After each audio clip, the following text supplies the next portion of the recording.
당신이 지금 이유 없이 피곤하다면 잠이 부족해서가 아닐 수 있습니다. 물건 알림, 쏟아지는 선택들이 쌓일수록 뇌는 겉으로 멀쩡해 보여도 안에서는 보이지 않게 조용히 달아갑니다. 이게 지금 이 순간도 당신의 뇌에서 일어나고 있는 일입니다. 결론부터 말하면 덜 가질수록 뇌는 더 잘 작동합니다. 강한 의지가 필요한 게 아닙니다. 환경을 조금만 줄여도 집중력, 수면의 질, 감정 조절이 실제로 달라진다는 것을 UCLA와 프린스턴 대학교의 연구팀들이 오랜 연구로 직접 증명해 왔습니다. 이 영상에서는 무엇이 뇌를 갉아먹는지, 어디서부터 어떻게 줄여야 하는지 뇌과학 연구들로 하나씩 확인합니다. 뇌과학이 밝혀낸 거창한 변화 없이 오늘 당장 실천 가능한 구체적이고 현실적인 방법들을 단계별로 빠짐없이 모두 가져가게 됩니다. 물론 미니멀리즘이라는 단어가 유행처럼 돌아다니면서 가진 것을 전부 버리고 흰 벽만 남겨두는 극단적인 라이프 스타일처럼 오해되기도 하는데요. 하지만 오늘 이야기할 미니멀리즘은 그런 게 아닙니다. 훨씬 더 실용적이고 과학적인 이야기입니다. 뇌에 가해지는 불필요한 부하를 줄여서 삶의 질을 높이는 방법인 거거든요. 이게 왜 문제인지 이해하려면 먼 뇌가 시각 정보를 어떻게 처리하는지 알아야 합니다. 프린스턴 대학교 신경과학연구소에서 fMRI를 활용해 정리된 환경과 어수선한 환경에서 뇌가 어떻게 다르게 반응하는지 비교 관찰하는 연구를 진행했는데요. 결과는 매우 명확했습니다. 어수선한 공간에서는 시각 피질이 과도하게 자극을 받아 집중력이 최대 20%까지 떨어졌고 뇌의 인지 부하가 크게 증가했습니다. 그런데 더 중요한 발견이 있었어요. 사람들이 어수선함에 이미 예민했다고 느낄 때도 뇌는 여전히 에너지를 소모하고 있었다는 겁니다. 전대상 피질이라는 부위가 잡다한 시각 자극들을 억누르기 위해 백그라운드에서 끊임없이 작동하고 있었거든요. 겉으로는 적응한 것처럼 느껴지지만 내부에서는 조용히 소진되고 있는 겁니다. 설명하기 어려운 만성 피로의 상당 부분이 이렇게 비롯됩니다. 아무것도 하지 않았는데 왜 피곤한지 이제 이해가 되죠. 이게 바로 뇌 과부하의 실체입니다. 뇌는 항상 에너지를 최소화하려는 방향으로 작동하는데 어수선한 환경은 그 에너지 절약 시스템을 계속 방해합니다. 그래서 아무것도 안 했는데 피곤한 이유가 환경에 있는 경우가 많습니다. 환경이 뇌를 쉬지 못하게 만들고 있는 거예요. 이 사실을 알게 되면 삶을 바꾸는 데 필요한 게 강한 의지가 아니라 환경 설계라는 걸 깨닫게 됩니다. 그리고 환경은 의지와 달리 지치지 않습니다. 한번 바꿔놓으면 계속 작동하거든요. 이게 환경 설계가 강한 의지보다 더 지속 가능한 이유입니다. 의지는 소모되지만 환경은 남습니다. 그래서 삶을 바꾸고 싶다면 자신보다 먼저 공간을 바꾸는 것이 훨씬 현명한 전략입니다. 이런 연구 결과가 나온 데에는 진화적 이유가 있습니다. 인간의 뇌는 원래 복잡한 환경에서 위협 요소를 빠르게 탐지하도록 진화했거든요. 그래서 눈에 들어오는 모든 물체에 대해 무의식적으로 이건 위험한가, 이건 중요한가를 빠르게 판단합니다. 현대의 집이 원시시대의 숲처럼 온갖 자극으로 가득 차 있을 때 뇌는 그 모든 것에 반응하며 끊임없이 일하는 거죠. 이걸 일상에 대입해보면 꽤 놀라운 일이 됩니다. 방 안에 물건이 많다는 건 뇌 입장에서 보면 처리해야 할 미결 과제들이 잔뜩 쌓여 있다는 신호거든요. 이걸 언제 쓰지? 이건 어디에 넣지? 저건 버려야 하나? 이런 무의식적인 판단들이 계속 반복됩니다. 이 과정이 계속되면 뇌는 낮은 강도의 투쟁 도피 반응 상태를 지속적으로 유지하게 됩니다. 코르티솔 수치가 만성적으로 높아지면 면역계, 소화계, 수면의 질까지 전부 영향을 받기 시작하죠. 코르티솔이 만성적으로 높은 상태가 지속되면 기억력이 저하되고 감정 조절이 어려워지고 사소한 일에도 과민하게 반응하게 됩니다. 한 연구에서는 어수선한 환경이 수면 문제를 40% 증가시키고 만성 피로 위험을 45%나 높인다는 결과도 나왔어요. 정리가 안 된 방 하나가 이렇게 전반적인 건강에 파문을 일으킬 수 있는 겁니다. 이건 단순한 정리 습관의 문제가 아니에요. 뇌 생리학의 문제이고 결국 삶의 전체와 연결된 문제입니다. 그래서 공간을 바꾸는 것이 곧 삶을 바꾸는 일이 되는 겁니다. 가장 빠르고 실질적인 자기 개발이 환경 정리인 이유가 여기 있어요. 책 한 권을 읽는 것보다 방 한 칸을 정리하는 것이 더 즉각적으로 뇌에 영향을 줄 수 있습니다. 실제로 미니멀리즘을 실천한 사람들의 이 이야기를 들어보면 공통적인 반응이 있습니다. 처음에는 버리는 게 아깝고 불안한데 일단 정리가 되고 나면 왜인지 모르게 머리가 맑아지고 집에 들어오는 게 편안해졌다는 겁니다. 이건 주관적인 느낌이 아니에요. 뇌가 처리해야 할 시각 정보가 실제로 줄었기 때문에 나타나는 생리학적인 반응입니다. 그런데 이 원리는 물건에만 적용되는 게 아닙니다. 선택지에도 똑같이 작동하거든요. 심리학자 베리 슈워츠는 선택의 역설이라 이해는 개념에서 선택지가 많아질수록 사람들이 오히려 더 불행해진다는 것을 다양한 연구로 설명했습니다. 유명한 잼 실험에서는 마트에 24가지 잼을 진열했을 때보다 훨씬 적은 종류인 6가지만 진열했을 때 구매율이 10배 높았습니다. 선택지가 줄면 오히려 더 만족스럽게 결정할 수 있다는 거죠. 옷장 앞에서 입을 게 없다고 느끼는 경험 다들 있죠? 그게 사실 옷이 너무 없어서가 아니라 너무 많아서 생기는 현상입니다. 선택지가 많아질수록 뇌는 비교하고 평가하는데 에너지를 과도하게 쏟아붓고 결국 선택 자체가 스트레스가 됩니다. 선택하고 나서도 마음이 편하지 않아요. 더 나은 선택을 놓친 게 아닐까 하는 아쉬움이 남거든요. 이것 자체가 또 에너지를 소모합니다. 심리학에서는 이것을 결정 피로라고 부르는데 생각보다 훨씬 광범위하게 우리 삶에 영향을 미칩니다. 결정 피로는 단순히 피곤한 느낌에서 그치지 않아요. 실제로 우리가 내리는 선택의 질을 체계적으로 저하시키고 삶 전반의 만족도를 낮춥니다. 선택지 과부하는 현대인이 유독 더 심하게 겪는 문제이기도 합니다. 불과 30년 전만 해도 마트에서 고를 수 있는 물건의 종류가 지금의 10분의 1도 안 됐습니다. 지금은 음식 하나를 주문하려고 앱을 열면 수백 개의 선택지가 나오고 유튜브를 켜면 추천 영상이 끝도 없이 이어지죠. 이렇게 선택지가 폭발적으로 늘어난 시대를 살면서 결정 피로가 안 쌓이는 게 오히려 이상한 일입니다. 인간이 하루에 내리는 결정이 약 3만 5천에 달한다는 연구가 있습니다. 대부분은 거의 무의식적인 수준이지만 그럼에도 불구하고 인지 자원을 계속 소모합니다. 아침에 뭘 입을지, 뭘 먹을지, 어떤 경로로 출근할지 같은 사소한 결정들이 쌓이면 정작 중요한 순간에 결정의 질이 급격히 떨어집니다. 이스라엘에서 가석방 심판사들을 대상으로 진행한 연구가 있는데요. 하루를 시작할 때는 가석방 승인율이 약 65%였지만 하루가 지나갈수록 이 비율이 급격히 떨어졌습니다. 인지 자원이 소모될수록 더 쉬운 선택, 더 익숙한 선택, 더 현상 유지적인 선택으로 기울어진 겁니다. 이건 판사가 무책임하기 때문이 아니에요.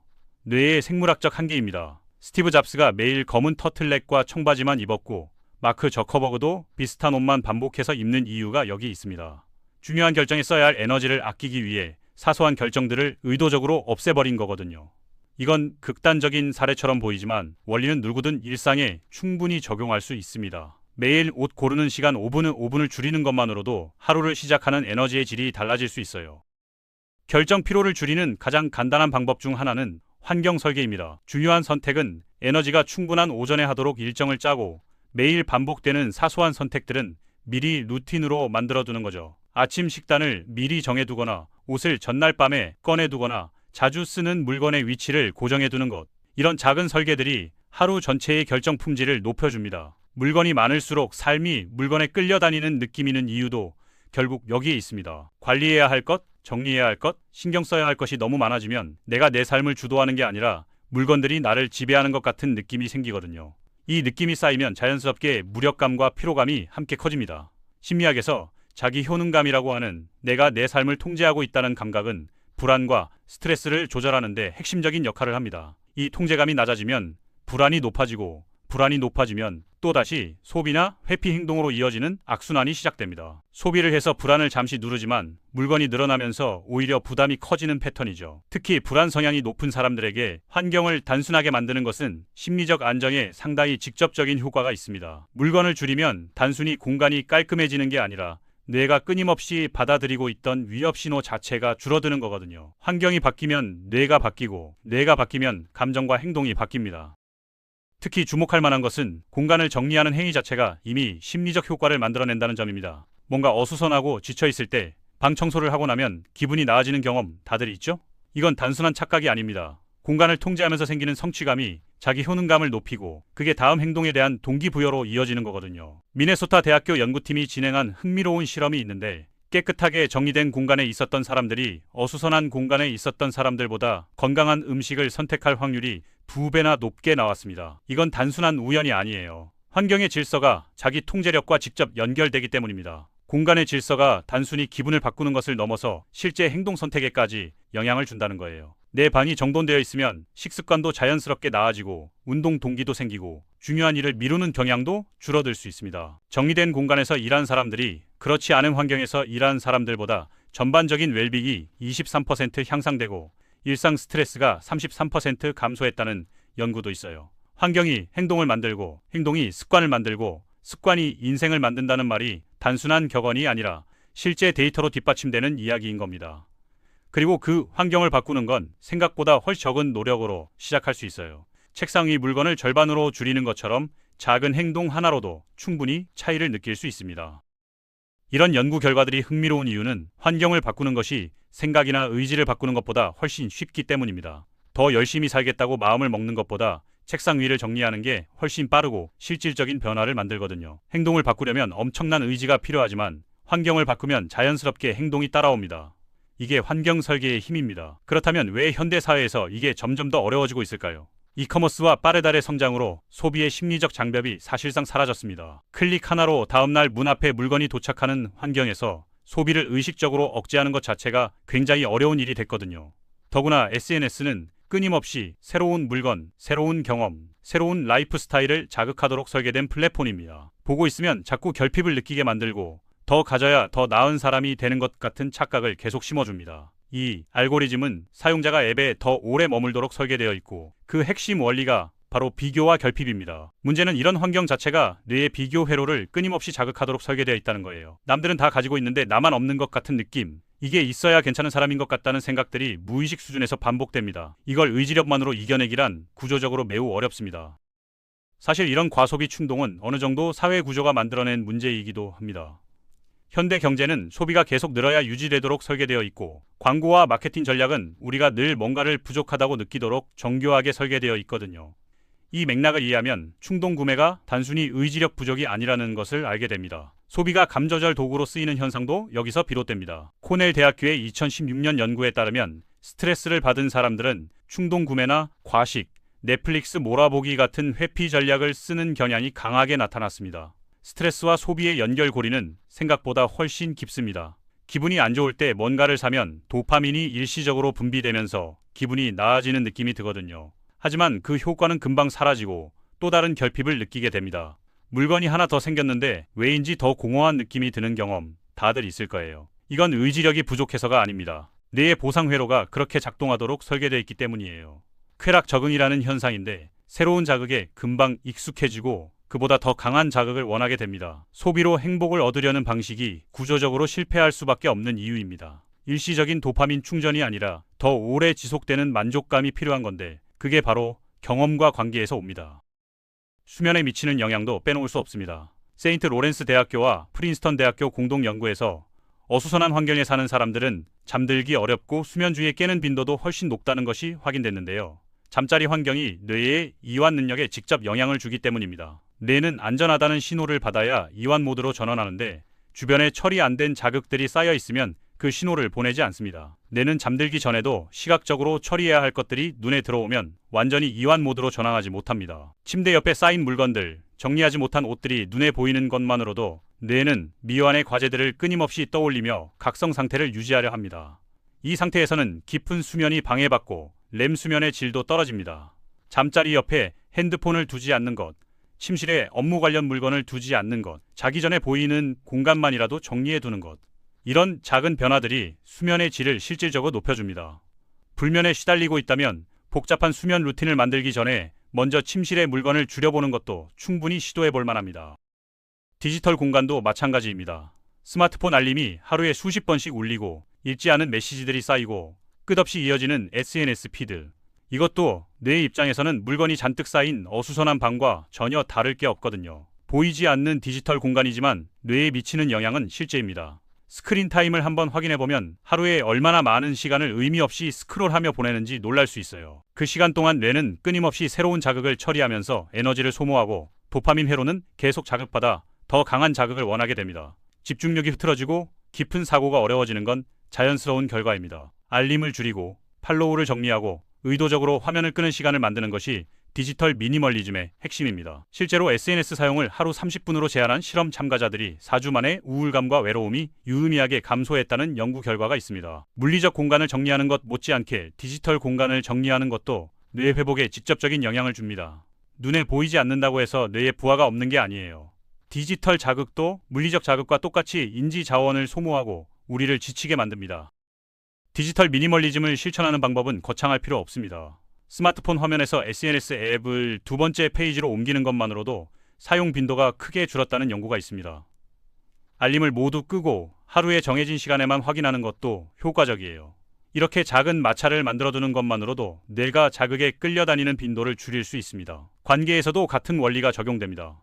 모든 관계를 유지하려 할 때 그 자체가 인지적 부하가 됩니다. 만나고 나면 유독 에너지가 소진되는 관계, 의무감으로 나가는 모임들이 쌓이면 정작 중요한 사람들과 온전히 함께하는 에너지가 남지 않게 되거든요. 이건 인간관계를 모두 끊으라는 게 아닙니다. 나를 충전시키는 관계와 소진시키는 관계를 구분하고 쏟는 에너지의 비율을 의도적으로 조정하는 겁니다. 덜 만나는 게 목표가 아니라 만나는 사람들을 더 온전히 경험하는 게 핵심이에요. 그게 관계의 질을 높이는 방법이기도 합니다. 억지로 유지하는 100개의 관계보다 진심으로 연결된 10개의 관계가 훨씬 더 깊은 만족감과 회복 에너지를 줍니다. 그리고 관계를 정리하다 보면 남아있는 관계들이 오히려 더 깊어지는 경험을 하게 됩니다. 관계도 미니멀하게 관리할 수 있는 영역이라는 겁니다. 많은 사람들과 얕게 연결되어 있는 것보다 적은 사람들과 깊게 연결되어 있는 것이 외로움을 더 효과적으로 줄여준다는 연구 결과도 있습니다. 사람들이 미니멀리즘을 실천하다가 가장 많이 놀라는 부분이 있습니다. 물건을 줄이고 나서 오히려 감사함이 늘었다는 겁니다. 옷이 100벌 있으면 하나하나가 특별하지 않지만 좋아하는 옷 몇 벌만 있으면 그 옷들이 정말 소중하게 느껴지거든요. 매일 마시는 머그잔, 아끼는 책 몇 권, 편안한 담요, 이런 것들이 진짜 삶을 채우는 보물이 됩니다. 많이 가졌을 때는 보이지 않던 것들이 덜 가지고 나서야 선명하게 보이기 시작하는 거죠. 여기서 미니멀리즘의 진짜 핵심이 드러납니다. 단순히 물건을 줄이는 것이 아니라 어디서 만족을 얻느냐를 바꾸는 겁니다. 물건에서 경험으로, 소유에서 감각으로, 과시에서 내면의 안정으로 중심이 이동하는 거거든요. 이 이동이 일어날 때 삶이 실질적으로 가벼워집니다. 물건을 통해 자신을 증명하려는 욕구에서 벗어나면 그동안 보이지 않던 진짜 내가 보이기 시작합니다. 비교가 아닌 자기 자신의 기준으로 살기 시작하는 거죠. 내가 진짜로 원하는 것이 무엇인지 비로소 선명하게 보이기 시작하고 그 자리에 나만의 기준이 들어서기 시작합니다. 외부의 소음이 줄어들수록 내 안의 목소리가 더 선명하게 들리거든요. 남의 삶의 기준을 쫓아다니느라 정작 내가 뭘 원하는지 모르고 살아온 시간이 끝나는 겁니다. 그리고 그 자리에 나만의 기준이 들어서기 시작합니다. 물건을 사서 느끼는 행복은 금방 사라지지만 온전히 집중한 대화 한 번, 아무 계획 없이 보낸 여유로운 오후, 좋아하는 음악을 방해 없이 듣는 1시간에서 오는 만족감은 훨씬 오래 지속됩니다. 경험과 관계에서 오는 만족은 물건에서 오는 것보다 훨씬 깊고 지속적입니다. 이건 삶의 기준을 얼마나 가졌느냐에서 지금 이것으로 충분한가로 바꾸는 겁니다. 이 전환이 일어나는 순간 비교도 줄어들고 SNS를 보며 느끼던 공허함도 약해지고 내 삶에 더 온전히 집중할 수 있게 됩니다. 남의 삶을 구경하느라 정작 내 삶을 살지 못하는 패턴이 깨지기 시작하는 거죠. 비교로 인한 불만족 대신 지금 이 순간을 온전히 경험하는 능력이 생겨납니다. 그게 미니멀리즘이 줄 수 있는 가장 깊고 오래 지속되는 변화입니다. 소유에서 존재로 전환이 일어날 때 삶이 진짜로 가벼워집니다. 더 많이 갖는 것보다 지금 가진 것을 충분히 누리는 삶으로 삶의 중심이 이동하는 거거든요. 그리고 그 이동은 생각보다 훨씬 빨리 일어납니다. 미니멀리즘이 특히 잘 맞는 유형의 사람들이 있습니다. 생각이 많고 쉽게 지치는 사람, 비교에 민감한 사람, 불안할수록 소비하거나 바빠지는 사람, 혼자 있는 시간이 필요한 사람들이에요. 이런 사람들에게 미니멀리즘은 성격을 바꾸는 게 아니라 환경을 바꿔서 자신을 편하게 만드는 전략이 됩니다. 내향적인 성격을 외향적으로 바꾸려면 엄청난 에너지가 들지만 환경을 조용하고 단순하게 만들면 자연스럽게 편해지는 것처럼요. 그렇다면 어떻게 시작하면 좋을까요? 처음부터 모든 것을 버리려고 하면 대부분 며칠 안에 포기하게 됩니다. 훨씬 더 효과적인 방법은 먼저 내가 무엇에 에너지를 쏟고 있는지를 일주일 동안 기록하는 겁니다. 어떤 물건 때문에 스트레스를 받았는지, 어떤 선택이 나를 피로하게 만들었는지, 어떤 관계가 나를 소진시켰는지 적어보세요. 기록만 해도 무엇을 줄여야 할지 방향이 보이기 시작합니다. 방향이 보이면 그때부터 한 영역씩 천천히 접근하면 됩니다. 이번 달은 옷장, 다음 달은 디지털 공간, 그 다음은 일정이나 관계. 이렇게 한 번에 하나씩만 정리하면 부담도 없고 지속하기도 훨씬 쉬워요. 작은 성공이 쌓이면 자연스럽게 다음 영역으로 넘어갈 힘이 생기고 내가 느끼는 부하가 줄어들기 시작합니다. 그 과정에서 내가 느끼는 부하가 실제로 줄어들기 시작합니다. 처음 한 발이 가장 중요합니다. 뇌는 불편하게 느끼도록 설계되어 있지만 일단 작은 성공을 경험하면 그 이후는 훨씬 쉬워집니다. 작게 시작하는 것이 전략이에요. 한 가지 꼭 기억해야 할 것은 미니멀리즘에 정해진 정답이 없다는 겁니다. 어떤 사람은 옷이 10벌이면 충분하고 어떤 사람은 20벌이 필요할 수 있어요. 남의 기준이 아니라 내 기준으로 판단하는 게 핵심입니다. 이 물건이 내 삶에 실제로 가치를 더해주는가? 이 선택이 정말 내가 원하는 방향인가? 이 관계에서 나는 에너지를 얻고 있는가? 이런 질문들을 습관적으로 던지다 보면 자연스럽게 불필요한 것들이 걸러지기 시작합니다. 그리고 그 과정에서 생겨나는 여백이 진짜 중요한 것들이 숨쉬는 공간이 됩니다. 꽉 차 있을 때보다 여백이 있을 때 우리는 더 깊이 생각하고 더 온전하게 느끼고 더 만족스러운 선택을 내릴 수 있습니다. 빈 서랍 하나, 아무것도 적히지 않은 주말 오후 한 칸. 이게 사치가 아니라 뇌가 숨을 쉬는 공간입니다. 늘 무언가로 꽉 찬 삶이 아니라 여백이 있는 삶이 진짜로 풍요로운 삶이라는 걸 경험으로 알게 될 겁니다. 늘 꽉 채워진 삶에서 처음으로 여백을 만드는 순간 뭔가 잃은 것 같은 느낌이 들 수 있어요. 하지만 그 여백이 오히려 더 풍요롭고 만족스러운 삶의 시작점이 됩니다. 비워야 진짜 중요한 것이 들어올 수 있고 멈춰야 앞으로 나아갈 방향이 비로소 보이거든요. 이것이 덜 가지는 삶이 주는 가장 역설적이고도 진실한 선물입니다. 빈 공간을 두려워하지 않는 것도 연습이 필요합니다. 서랍 하나를 비워놓는 것, 주말 오후를 아무 계획 없이 두는 것, 하루 20분을 온전히 아무것도 안 하는 시간으로 만드는 것. 처음에는 불안할 수 있어요. 뭔가 채워야 할 것 같고 무언가를 해야 할 것 같은 느낌이 드거든요. 그 불안감 자체가 사동안 끊임없이 무언가로 자신을 채워왔다는 증거입니다. 여백을 견디는 엽이 쌓이면 그 공간에서 진짜 생각이 나오기 시작합니다. 진짜 감정이 올라오고 진짜 내가 무엇을 원하는지 들리기 시작해요. 소음이 사라져야 신호가 들리는 겁니다. 바깥의 자극이 줄어들 때 비로소 내 안의 목소리가 들리기 시작하거든요. 내가 무엇을 좋아하는지, 무엇이 진짜 나를 행복하게 하는지 그 답이 거기서 나옵니다. 그리고 그 답을 찾는 과정 자체가 이미 삶을 풍요롭게 만드는 여정입니다. 예술 작품에서도 가장 강렬한 것들은 모든 것을 채운 작품이 아니라 적절한 여백을 통해 상상의 공간을 만드는 작품입니다. 우리 삶도 마찬가지입니다. 비어있는 것처럼 보이는 그 공간이 사실 가장 중요한 것들로 채워질 수 있는 자리입니다. 여백은 결핍이 아니라 가능성입니다. 아무것도 없는 공간이 있어야 새로운 것이 들어올 수 있거든요. 삶도 마찬가지입니다. 비워야 비로소 채워집니다. 그리고 그렇게 채워지는 것들이 이전보다 훨씬 더 가치 있고 오래 지속되는 것들입니다. 결국 덜 가지는 삶은 빈곤한 삶이 아닙니다. 내가 처리해야 할 불필요한 신호를 줄여주고 결정 피로를 낮춰주고 스트레스 호르몬이 만성적으로 높은 상태에서 벗어나게 해주는 겁니다. 물건이 줄어들면 관리하는 시간도 줄고 쇼핑하는 시간도 줄고 정리하는 시간도 줄어요. 그 시간과 에너지가 실제로 중요한 것들에 쓰이기 시작합니다. 더 잘 자고, 더 집중하고, 더 만족스러운 선택을 하고, 더 온전하게 지금 이 순간을 경험하는 삶이 됩니다. 물건은 우리를 정의하지 않습니다. 어떤 브랜드의 옷을 입는지, 어떤 차를 타는지가 잠깐은 당신을 설명하는 것처럼 보일 수 있어요. 하지만 당신이 어떤 사람인지는 당신의 행동과 가치관, 그리고 관계에서 드러납니다. 거창한 변화가 필요한 게 아닙니다. 서랍 하나, 옷 몇 벌, 알림 몇 개를 줄이는 것에서 시작할 수 있어요. 작게 시작하고 뇌가 그 차이를 느끼게 해주세요. 그 작은 여백 하나가 생각보다 훨씬 더 큰 변화의 시작이 될 수 있습니다. 덜 가지기로 선택한 그 순간부터 당신의 뇌는 조금씩 더 쉬기 시작하고 삶은 조금씩 더 가벼워집니다. 더 많이 갖기 위해 더 많이 일하고 더 많이 스트레스 받는 삶 대신 덜 갖고 더 깊이 누리는 삶을 선택하는 겁니다. 그 선택은 오늘 서랍 하나를 비우는 것에서 시작됩니다. 완벽하게 미니멀한 삶이 목표가 아닙니다. 어제보다 조금 더 가볍게, 조금 더 온전하게 사는 것으로 충분합니다. 그 작은 변화들이 쌓여서 어느 순간 삶이 달라져 있을 겁니다. 더 가볍고, 더 집중되고, 더 만족스러운 삶. 그게 덜 가지기로 선택한 삶이 주는 결과입니다. 당신이 선택하는 순간부터 이미 시작됩니다. 오늘 서랍 하나를 비우는 것, 알림 하나를 끄는 것, 의무로 나가던 모임 하나를 거절하는 것. 그 작은 선택이 당신의 뇌를 쉬게 하는 첫 번째 신호가 됩니다.